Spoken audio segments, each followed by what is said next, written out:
Ordinance ద్వారా వస్తామని ఇంకోసారి చెప్పారు, మరొకసారి పార్టీ పరంగా అన్నారు, ఇంకోసారి రాహుల్ గాంధీ గారు ప్రధానమంత్రి అయిన తర్వాత ఇస్తామన్నారు, మళ్ళీ ఈ రోజు మళ్ళీ బిల్లు తెస్తా ఉన్నారు. అంటే ఒకటే పార్టీ 5 రకాలుగా మాట్లాడితే, 5 సందర్భాల్లో మాట్లాడితే ఈ రాష్ట్రంలో ఉన్న బీసీ బిడ్డలు చూస్తలేరా అధ్యక్ష?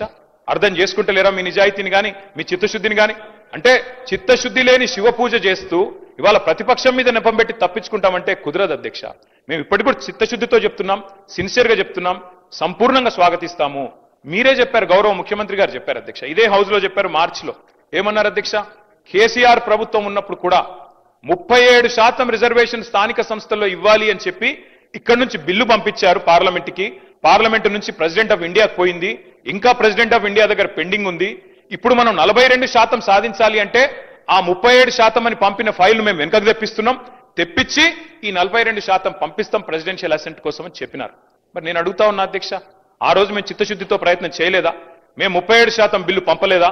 ఆ రోజు మరి అంత ప్రయత్నం చేసిన మమ్మల్ని పట్టుకొని ఇవాళ నోటికొచ్చినట్టు మాట్లాడితే ఇది మంచిదా? దయచేసి ఆలోచించండి.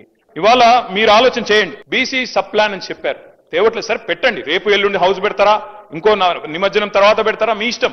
కానీ బీసీ సబ్ ప్లాన్ చట్టం తెండి.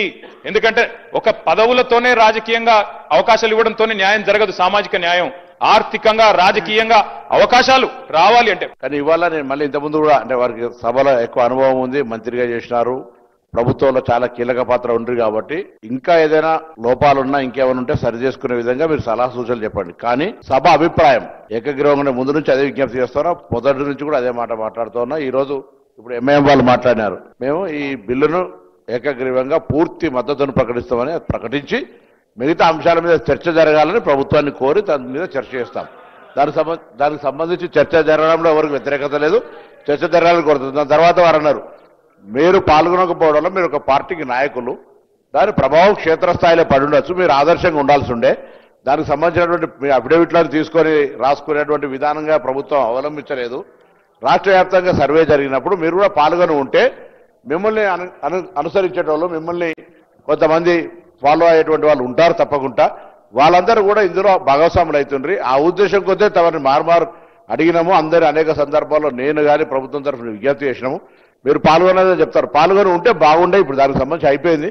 కానీ ఇటువంటి పరిస్థితులలో ఏదైనా సామాజిక పరమైన అంశాలు జరుగుతున్నప్పుడు రాజకీయాలకు అతీతంగా సామాజిక పరమైన న్యాయం జరగడానికి కొరకు ఆలోచన విధానం ఉండాలని కోరుతున్నాం. మీరు గతంలో చేయలేదని చెప్తలేని జరుగుతున్న పరిణామాల లోపల ఇప్పుడు ఉన్నటువంటి ఈ యొక్క ఉద్దేశానికి ఎక్కడ కూడా ఇబ్బంది లేకుండా ఉండే విధంగా ఏకాభిప్రాయంతో ముందుకు పోవాలి. ఏకాభిప్రాయం అనేటువంటిది చాలా విలువనిస్తుంది బయట.